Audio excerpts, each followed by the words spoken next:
इया सिर्फ, का तेरी, ना हम उबुदू इबादत करते हैं, वाओ और, इया सिर्फ, का तेरी, नून ज़बर ना, हम, नस्तईन मदद मांगते हैं। इय्याका नअबुदु व इय्याका नस्तईन, ऐ अल्लाह हम सिर्फ तेरी ही इबादत करते हैं और तुझसे ही हम मदद मांगते हैं। नहमदुहु व नसल्ली अला रसूलिहिल करीम, अम्मा बाद, बिस्मिल्लाहिर्रहमानिर्रहीम। आज हम सूरह फातिहा की आयत नंबर 4 आपने सुनी।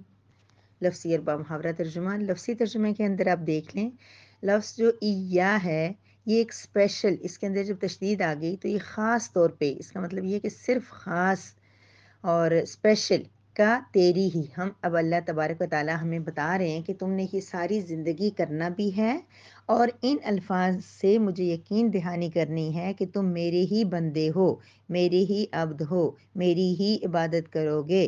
तो क्या करना है तुम लोगों ने, ए इंसान। ये आयत तो अल्लाह तबारक व ताला की तरफ से नाजिल हुई है। सूरह फातिहा हमने तो नहीं अल्फाज बनाए हैं, अल्लाह पाक ने बनाए हैं। तो अल्लाह ताला ने ये अल्फाज बना के हमें बताया है कि इन अल्फाज से पहले तुमने मुझे कहना है कि हम इबादत सिर्फ़ आपकी करेंगे, मदद सिर्फ़ आपसे मांगेंगे, और उसके बाद तुमने सारी ज़िंदगी मेरी ही इबादत करनी है और सिर्फ़ मुझ ही से मांगना है। तो अल्लाह तबारक व तआला ने ये लफ्ज़ इस्तेमाल किया इया, जिसका मतलब है ख़ास, स्पेशल, सिर्फ़। कोई एक वर्ड मीनिंग भी आप बोल सकते हैं। काफ ज़बर का तेरी, ये काफ ज़बर का जब इस काफ के ऊपर जब ज़बर होगा ये मुज़क्कर के लिए इस्तेमाल होगा, ज़ेर आ जाएगी मुअन्नस के लिए इस्तेमाल होगा।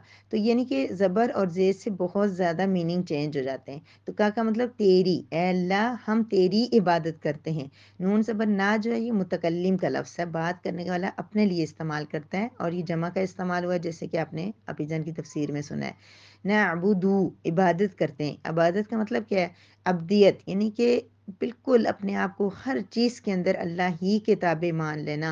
और इया, फिर दोबारा वही लफ्ज़ आगे आपको याद हो गया होगा, ख़ास, स्पेशल, सिर्फ, का तुझ से ही।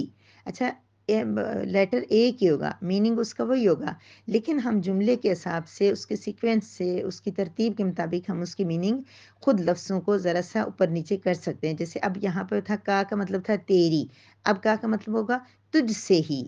तुझ से ही ज़्यादा मुनासिब होगा, तुझ से ही।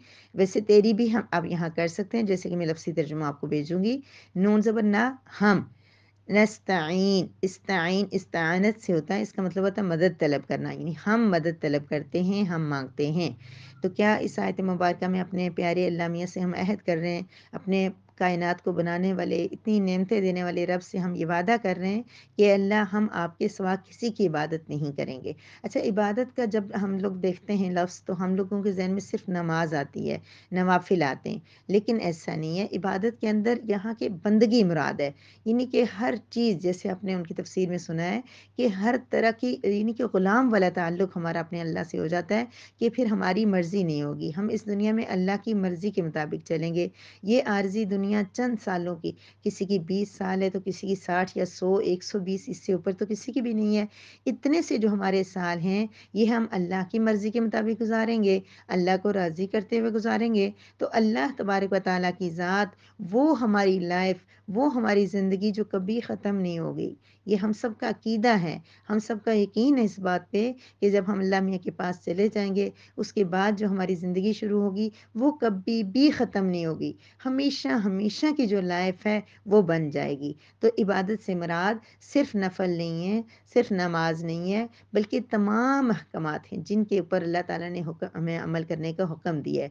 कलमा, नमाज, रोज़ा, हज, ज़कात, फिर यह कि अल्लाह ताला के सिवा किसी के आगे न झुकना, किसी के आगे किसी के आगे जो है सजदा ना करना, किसी की ताज़ीम इस कदर ना करना, या किसी से मोहब्बत इस कदर ना करना कि हमें अल्लाह के मुकाबले में एक तरफ अल्लाह पाक का हुक्म है, एक तरफ हमारे किसी अज़ीज़ की, किसी प्यारे की का हुक्म है, तो हम उनमें से किसको तरजीह देंगे? हमने अल्लाह के हुक्म को तरजीह देनी है। एक जगह अल्लाह ताला फरमाते हैं कि जो ईमान वाले हैं वो अल्लाह ताला से शदीद मोहब्बत करते हैं, लेकिन जो ईमान वाले नहीं हैं वो क्या करते हैं, जिनसे दूसरे लोगों से इतनी मोहब्बत करते हैं जैसा कि अल्लाह से मोहब्बत करने का हक़ है। तो हमने क्या करना है, सिर्फ़ अल्लाह को तरजीह देनी है हमेशा हर चीज़ के अंदर।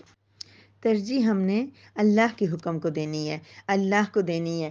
ہمیشہ کمپٹیشن کریں آپ لوگ، کوئی چیز کرنے والے ہیں، کوئی گناہ کرنے والے ہیں تو آپ دیکھ لیں کہ جس کی وجہ سے میں یہ گناہ کر رہا ہوں وہ سستی ہے، وہ ہماری ذاتی کوئی غرض ہے، ذاتی کوئی مفاد ہے، اس کو دیکھیں۔ ایک طرف یہ میرا مفاد ہے، میری سستی ہے، میری کوئی کسی سے لگن ہے جس کو میں ناراض نہیں کر سکتا اور اس کے ساتھ بیٹھ کے میں غیبت کر رہا ہوں، اس کے ساتھ بیٹھ کے میں کوئی گناہ کر رہا ہوں۔ ایک طرف وہ ہے اور دوسری طرف کون ہے؟ میرا معبود، میرا محبوب، میرا رب، میرا مالک، میرا اللہ دوسری طرف ہے۔ تو پھر آپ کو گناہ، ہم سب کو گناہ چھوڑنا آسان لگے گا۔ ہم ایک دفعہ سوچیں 1 منٹ کے لیے کہ ان دونوں میں سے ہم نے کس کو چننا ہے، کون سی چیز ہماری اس اچھائی میں، اس نیکی میں رکاوٹ بن رہی ہے، تو ہم اپنے اللہ تعالیٰ کو ترجیح دیں گے، تو پھر ہم اسی کی عبادت کریں گے۔ اللہ تبارک و تعالیٰ کی عبادت یعنی اللہ کی عبادت، یعنی اللہ ہی معبود ہے، اللہ بھی نہیں ہے۔ اللہ کے ساتھ کسی قسم کا شرک، جو آپ کو پتہ ہے کہ اللہ تعالیٰ کسی قسم کا شرک بھی معاف نہیں کریں گے، اور اللہ ہی سے ہم مدد مانگتے ہیں۔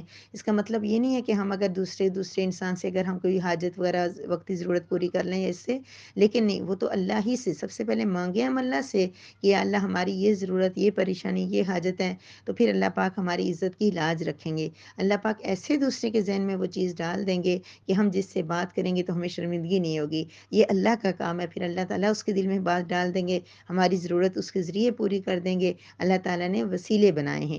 یہ دنیا اس طریقے کی ہے کہ وہاں پر اللہ تبارک و تعالیٰ ایک دنیا کے مزاج کے مطابق، دنیا کے طریقے کے مطابق سارا نظام چلا رہے ہیں۔ لہٰذا جب ہم مدد اللہ سے مانگیں گے تو اللہ کسی انسان ہی کو وسیلہ بنائیں گے، لیکن ہمارے یقین، ہمارے ارادہ، ہمارے اللہ تعالیٰ پہ جو اللہ تعالیٰ سے مانگنے کا طریقہ ہوگا اس کے اوپر۔ اچھا، جب ہم بہت شدت سے نا، صحیح تڑپ کے جب ہم دعا کرتے ہیں نا، تو وہ دعا یہ ہو ہی نہیں سکتا کہ اللہ تعالیٰ قبول نہ کریں، وہ مدد ہو ہی نہیں سکتا کہ اللہ تعالیٰ نہ دے، لیکن ہمیں مانگنا نہیں آتا۔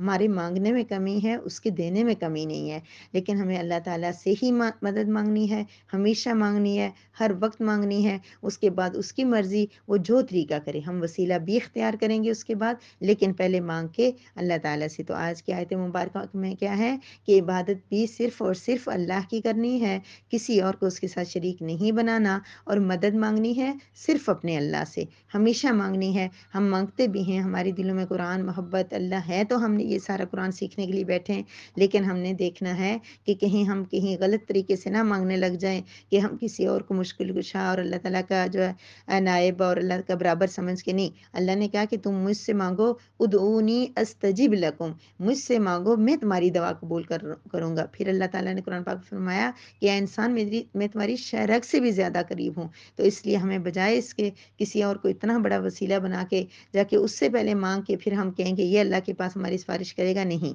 ہم نے مانگنا اللہ سے ہے۔ اب اللہ کی مرضی، وہ جہاں سے جس طریقے سے ہماری ضرورت پوری کرے۔ وما علینا الا البلاغ۔